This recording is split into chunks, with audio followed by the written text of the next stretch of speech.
Hi friends, welcome to my channel Deepali's Cooking and etc. তো বন্ধুরা, তোমরা সবাই কেমন আছো? নিশ্চয়ই খুব ভালো আছো। আমিও মোটামুটি আছি। তো অনেক দিন পরে ছেলে বাড়ি এসেছে। তো ছেলে পটলের দোরমা খেতে খুব ভালোবাসে, তাই ভাবলাম ছেলের জন্য একবার পটলের দোরমাটা বানিয়েই ফেলি। তাই তোমাদের দাদাভাইকে বলেছিলাম পটল আনতে, ও খুব নরম নরম কচি কচি পটল এনে দিয়েছিল। তো সেটার জন্য দোরমা বানাতে বসে গেলাম, রান্নাঘরে চলে এলাম, ভাবলাম আমার বন্ধুদেরকেও নিয়ে এসি রান্নাঘরে। তো দেখো পটলগুলোকে আমি আগে ছুলে নিলাম, ছুলে নিয়ে এবার তার ভেতর থেকে শাঁসগুলো বের করে নিয়েছি। বের করে নিয়ে এই শাঁসগুলো আর ওই যে কাটা পটলের যে অংশটা ওটাকে আমি একটা পেস্ট বানিয়ে নিলাম। তারপর দেখো কিছুটা আদা, কাঁচা লঙ্কা, তারপরে এখানে হচ্ছে কাজু, তারপরে নিয়ে নিচ্ছি কিশমিশ, আর নিয়ে নিচ্ছি এটা হচ্ছে সাদা তিল। তো এটার একটা আমি পেস্ট বানিয়ে রেখে দেবো। এই মশলাটাই কিন্তু আমি এখানে ব্যবহার করব। তো একটু অল্প জল দিয়ে এটাকে বেটে নিয়েছি। তো দেখো এখানে যে কাজু কিশমিশ যেটা বেটেছিলাম, আর এখানে হাতে মানে কাটা ছানা নিয়ে নিয়েছি, ঘরে দুধ এনে কেটে নিয়েছি ছানা, আর এখানে দেখো ওই যে পটলের বীজের পেস্টটা নিয়ে নিয়েছি। তো তারপরে দেখো কড়াইতে তেল দিয়ে দিয়েছি, দিয়ে কিন্তু এবার আমি পটলগুলোকে হালকা ভেজে নিচ্ছি। এখন কিন্তু আমি পুর ভরিনি, আগে পটলগুলোকে একটু হালকা ভেজে নেবো, তারপরে কিন্তু আমি পুরটা তৈরি করব, রেডি করে তারপর পুরটা ভরবো। তো এই সময়গুলো কি পুরনো বন্ধুদের অসংখ্য ধন্যবাদ, তোমরা আমার সঙ্গে আছো, এইভাবে সারা জীবন আমার সঙ্গে থেকো, আমিও সারা জীবন তোমাদের সঙ্গে আছি। আর নতুন বন্ধুদের বলছি, যারা আমার চ্যানেলটা ভিজিট করতে আসছো তারা আমার চ্যানেলটাকে সাবস্ক্রাইব করে থেকে যেও, আর বেল আইকনটাও কিন্তু অবশ্যই ক্লিক করে দিও, যাতে আমার ভিডিওগুলো দেওয়ার সঙ্গে তার প্রথম নোটিফিকেশান তোমাদের কাছে চলে যায়। তোমরা আমার সঙ্গে থাকো সারা জীবন, আমিও তোমাদের সঙ্গে সারা জীবন আছি। তো আরও একটা কথা বলে রাখি, ভিডিওটা কিন্তু খুবই ছোট হবে, তোমরা কিন্তু অবশ্যই পুরোটা দেখো, কেউ কিন্তু স্কিপ করে দেখো না। আর অবশ্যই একটা লাইক দিও, লাইক দিতে এমন কিছু সময় লাগে না আমাদের, আর লাইক দিলে সবারই চ্যানেলটার একটা উন্নতি হয়, তোমরা সবাই জানো। তো আমিও কিন্তু লাইক দিয়ে দেখি, তুমি লাইক দিও। আর অবশ্যই মানে একটা মিষ্টি কমেন্ট করো, কমেন্ট করতেও আমার খুব ভালো লাগে, আর কমেন্ট ধরে ধরে তোমাদের কাছে যেতেও ভালো লাগে। তো দেখো এখানে এই যে আগে পটলগুলো ভাজা হয়ে যেতে তুলে নিয়েছি, তুলে নিয়ে সেই তেলেই কিন্তু আমি আগে পটলের বীজটা যে বেটে রেখেছিলাম সেই বীজটাই দিয়ে দিলাম, দিয়ে এটাকে আমি একটু কষিয়ে নিচ্ছি। তারপর ওই যে মশলাটা করেছিলাম কাজু কিশমিশ তিল, সেগুলো সব দিয়ে সেটাও 2 চামচ দিয়ে দিলাম। আর কি দিচ্ছি দেখো, ওটাও 2 চামচ দিয়ে দিয়েছি, দিয়ে ওটাকেও কিন্তু আমি একটু কষিয়ে নেবো। আর দিয়ে দেবো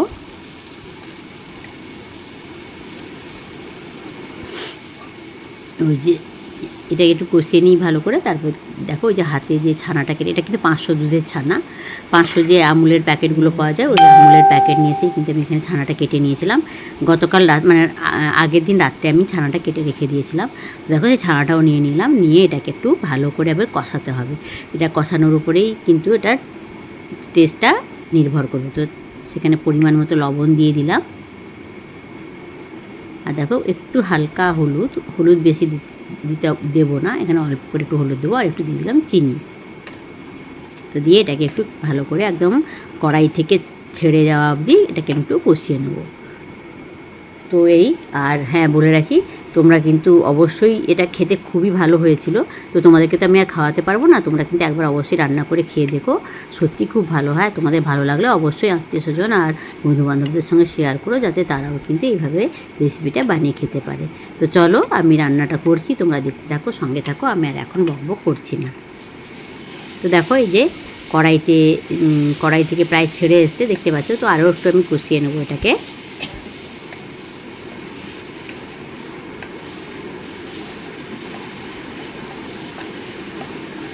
এটাকে একটু ভালো করে কষিয়ে নিতে হবে, তবেই কিন্তু এর টেস্টটা বেরোবে, আমি বলেছি।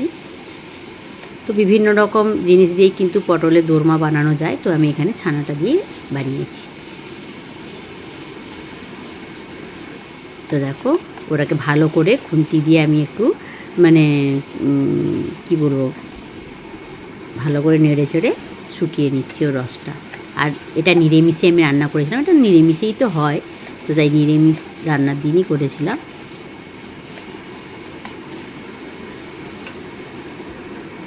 তো দেখো এই যে হয়ে গেছে, একটু লালচে ভাব চলে এসছে, এইরকম লালচে ভাব আনতে হবে, তবেই কিন্তু এটা ভালো করে কষানো হয়ে যাবে।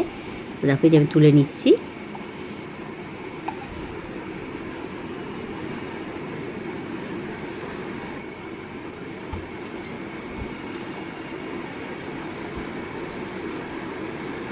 দিয়ে একটু মেলে দিচ্ছি যাতে একটু ঠান্ডা হয়ে যায়, কেন পুরগুলো আমি আবার পটলের মধ্যে ভরবো। তো তো দেখো ঠান্ডা হয়ে গেছে। এবার আমি পটলগুলোয় পুরগুলো ভালো করে ভরে নেবো। একটু বেশি বেশি করে, বেশ একটু জেঁকে জেঁকে ভরলে এটা কিন্তু খেতে আরও বেশি টেস্টি লাগে। তো সেইভাবেই আমি পুরগুলো ভরে নিচ্ছি।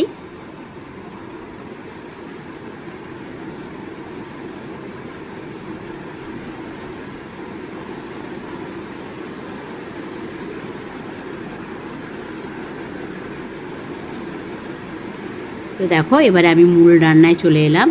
তো কড়াইতে আর একটু তেল দিয়ে দিলাম অল্প করে। এটা কিন্তু আমি পুরোটাই সরষের তেলে রান্না করেছি। আর আমার পুরনো বন্ধুরা তোমরা তো সবাই জানোই যে আমি সরষের তেলেই রান্না করি। সাদা তেলটাও করি, তো খুবই কম। তো দেখো আমি প্রথমে কিছুটা গোটা জিরে ফোড়ন দিয়ে দিলাম।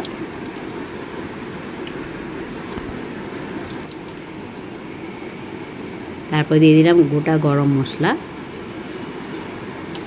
এটাকে একটু ভেজে নেব।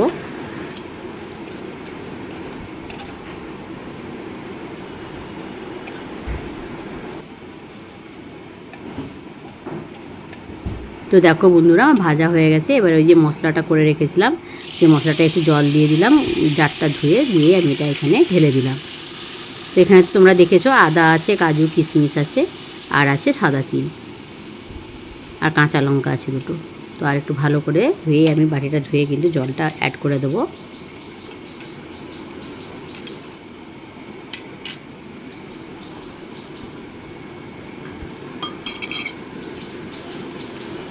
দিয়ে এটাকে কিন্তু এবারে ভালো করে একটু কষিয়ে নিতে হবে। এই রান্নাটা কিন্তু পুরো কষানোর উপরেই নির্ভর করছে, সে তুমি পুরটাই বলো আর মশলাটাই বলো। তো এখানে দেখো কিছুটা ধনে গুঁড়ো দিয়ে দিলাম, একটু জিরে গুঁড়ো দিয়ে দিলাম, আর দিয়ে দিলাম একটু লাল লঙ্কা বা কাশ্মীরি লঙ্কার গুঁড়ো। দিয়ে এটাকে আমি একটু ভালো করে নেড়ে নেবো। আর নিরামিষ পটলের দোরমাটা কিন্তু একটু হালকা মিষ্টি মিষ্টি হয়, তাই এখানে আমি আর শুকনো লঙ্কার গুঁড়ো দিলাম না। আর এখানে দিয়ে দিলাম পরিমাণ মতো নুন, চিনি, আর একটু সামান্য হলুদ। এই তরকারিতে খুব বেশি হলুদ যায় না। এবারে আমি মশলাটাকে খুব সুন্দর করে কষিয়ে নেব।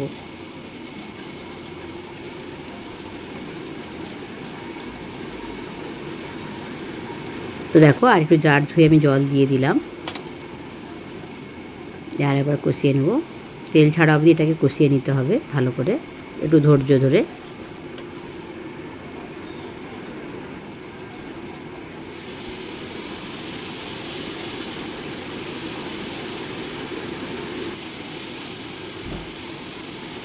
তো দেখো আমার কষানো হয়ে গেছে, তেলটা ছেড়ে দিয়েছে।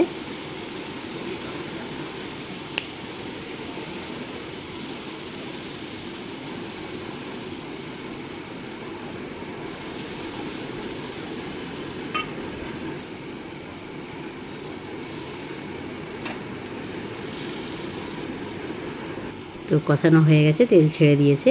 এবারে আমি এই ঘটিটা একটু গরম জল করে রেখে দিয়েছিলাম, তো জল দিয়ে দিলাম। তো এই তরকারিটা খুব বেশি গ্রেভি থাকে না, তাই খুব একটা বেশি জলও দিতে হবে না। এখানে ঠিক যতটা পরিমাণ গ্রেভি রাখবো ততটাই জল দেব। তোমরা যে যতটা পরিমাণ গ্রেভি রাখতে চাও ততটাই দেবে। তবে এটা একটু মানে গায়ে মাখা টাইপের গ্রেভি হলেই কিন্তু বেশি ভালো লাগে খেতে।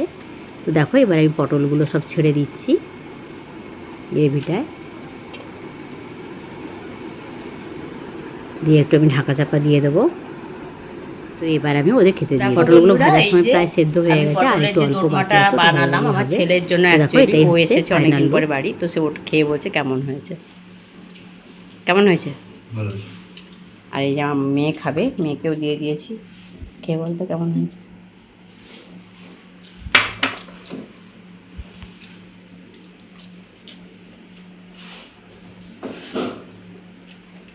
বন্ধুরা দেখলে ওই যে ছানা দিয়ে পটলের দোরমাটা বানালাম, তো ওটা আমার ছেলে আর মেয়ে খেয়ে বলে দিল খুব ভালো হয়েছে।